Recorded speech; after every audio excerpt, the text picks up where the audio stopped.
sore Mas Arman. Ya, selamat sore Mbak Ratna. Iya, kita jumpa lagi ya. Kita ketemu lagi. Ini sambil nunggu berbuka puasa kita ngobrol-ngobrol dulu. Ini kita buka bersama sama teman-teman. Ini kita ngajak Mbak Amel juga loh ini. Ada Bertiga Mbak kita hari ini. Itu di situ banyak. Kita mau berbicara tentang insecure. Yang lagi in kan insecure. Sama dengan apa ya? Kurang percaya diri mungkin ya. Istilahnya seperti itu. Kalau menurut Mas Arman gimana cara menghadapi supaya tidak insecure itu gimana? Apa yang perlu kita lakukan? Kita perlu tahu insecure dulu ya, tahu insecure dulu. Ya. Kalau apa ya istilahnya kalau insecure itu? Kalau di Kurang percaya diri. Ya, kalau tidak percaya diri. Di psikologi kayaknya istilahnya bukan insecure ya. Apa? Ya gangguan kepribadian apa gitu ya, bukan insecure ya. Mungkin kurang percaya diri itu lebih. Kurang percaya diri Ya, mungkin kalau lebih orang simpel. Jawa istilahnya cili hati. Oh ya, cili hati. Cili hatinya. Gimana caranya ngatasi kalau Ngatasi. kita cilik hati? Kita perlu tahu dulu ya, itu kan penyebabnya mungkin dari perkembangan emosional seorang itu dipengaruhi banyak, bisa dari faktor dukungan sosial sekitarnya, kemudian pada saat tumbuh kembang dari anak-anak ke fase remaja, apakah cukup social support di sekitarnya ada, pengalaman-pengalaman yang dialami sejak berkembang itu dari masa anak, masa remaja, kemudian ke dewasa itu berpengaruh. Nah, Oke. kalau sudah tercipta demikian maka harus dikenali apa yang menyebabkan yang bersangkutan tuh enggak percaya diri. Pola asuh penting ya? Penting sekali. Apakah dari pola asuhnya atau dari pengalaman pribadi, fase remajanya seperti apa, itu harus dikenali.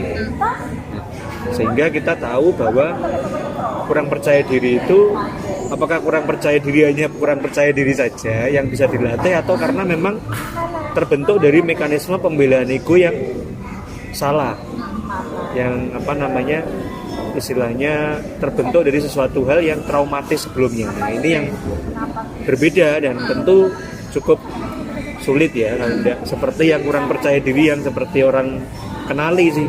Nah, ini lebih ke cenderung ke gangguan kepribadian. Iya. Mungkin kalau sekarang kita bahas tentang ini aja deh, yang enteng-enteng aja. Enteng-enteng aja. Bukan yang gangguan, yang kurang percaya diri pada umumnya aja. Ini Mbak Amel kayaknya sangat percaya diri. Tahu ini, sangat percaya diri malah lebih. Percaya diri juga nggak bagus ya. Bagaimana tipsnya supaya kita itu tidak menghindari tidak percaya diri, misalnya menghadapi orang atau menghadapi misalnya suatu masalah ataupun menghadapi pekerjaan atau apa, itu ada misalkan bagaimana supaya kita itu selalu percaya diri gitu loh. Kalau menurut saya yang pertama kita harus memaafkan masa lalu, belajar mampu memaafkan masa lalu kita. Contoh saya itu dari SD sampai SMP itu korban bullying, dibully sekali zaman saya dulu. Cuma saya memaafkan masa lalu itu, saya maafkan. Saya tumbuh berkembang ya biasa anak SD SMP seperti itu kan. Dulu saya sangat tidak percaya diri waktu SMP, bahkan masuk sekolah aja malas saya. Namun saya memaafkan masa lalu itu, dimaafkan. Caranya gimana? Aku memaafkan ya. Yang pertama, lakukan hal positif dulu, punya rencana ke depan itu seperti apa. Yang kedua, paling penting itu bagaimana menanamkan energi positif dalam diri. Itu dengan cara bisa kita ukur sebenarnya. Setiap hari itu 24 jam itu kita itu banyak melakukan kebaikan pada orang lain atau banyak buruknya. Nah, kalau banyak niat buruknya berarti banyak energi negatif yang ada di diri kita. Kalau kita dalam satu hari itu kita timbang kok, aku harus melakukan apa iki, itu hanya cukup untuk kita aja. Berarti insya Allah positifnya banyak di dalam diri kita. Nah, itu yang kadang orang-orang lupa. Yang kedua itu tadi. Yang ketiga, selain merencanakan ke depan seperti apa, kedua mengukur energi positif dalam diri kita. Yang ketiga sisi spiritual. Nah, itu yang saya tidak sanggup menjangkau, setiap individu berbeda, diyakini masing-masing individu ya. Tapi yang jelas mudahnya gini, kalau hubungan baik dengan manusia lain, itu berarti di dalam diri tubuhnya itu, dirinya itu baik energinya positif dan sisi spiritualnya biasanya juga bagus. Oke. Kalau sisi kemanusiaannya bagus. Nah, kalau sisi kemanusiaannya tidak bagus, tidak bisa bersosialisasi, tidak bisa, sulit untuk berinteraksi, ya gotong royong dengan orang lain, nah itu berarti ada yang salah dalam dirinya.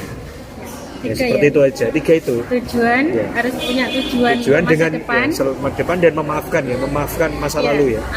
Harus memaafkan Kemudian masa lalu. tadi yang kedua adalah menimbang atau dalam sehari itu ya, koreksi. Intinya mengkoreksi, tapi kan kita koreksi diri itu kan susah. Kita timbang aja, aku harus ngelakoni apa ya hari ini ya gitu. Banyak negatifnya apa banyak buruknya.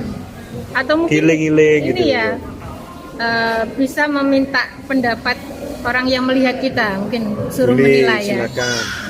Bisa. Terus Itu yang ketiga namanya tadi? kritikan ya, minta kritikan. Yang ketiga mampu tidak berinteraksi dengan orang lain. Ya, kalau kita merasa diri kita itu belum mampu berinteraksi, nah kita harus belajar. Barangkali ada yang salah dalam diri kita. Seperti itu. Kadang ada tuh ibu yang memang karakteran pendiam. Namun walaupun sependiam-pendiam pun, ketika dia diperlukan untuk berinteraksi, ya dia tetap bisa berinteraksi sama orang. Tapi ada orang yang rawame, mungkin ya ada beberapa orang yang kelihatannya itu ekstrovert, rame, tapi sebenarnya tidak bisa berkomunikasi dia dengan orang lain. Ya itu yang perlu untuk dikoreksi dalam diri kita. 3 itu. Jadi intinya sebenarnya pola asuh itu juga penting ya. Penting. Pola asuh dan ini apakah kesehariannya dulu waktu kecil itu ada bulian apa tidak? Iya. Itu penting. Jadi harus diurai. Mungkin diurai ya. Diurai. Harus diurai. Jadi trauma-trauma seperti itu harus diurai. Tapi kalau misalkan ini penguraian kan sulit ya. Penguraian sulit. Apakah perlu mungkin kalau misalkan kita tolak ukurnya kayak apa? Oh iya, azannya ya. Oh iya, azan dulu ya. Iya. Kita pending dulu Pending ya. dulu, Karena pending dulu. ada. Nanti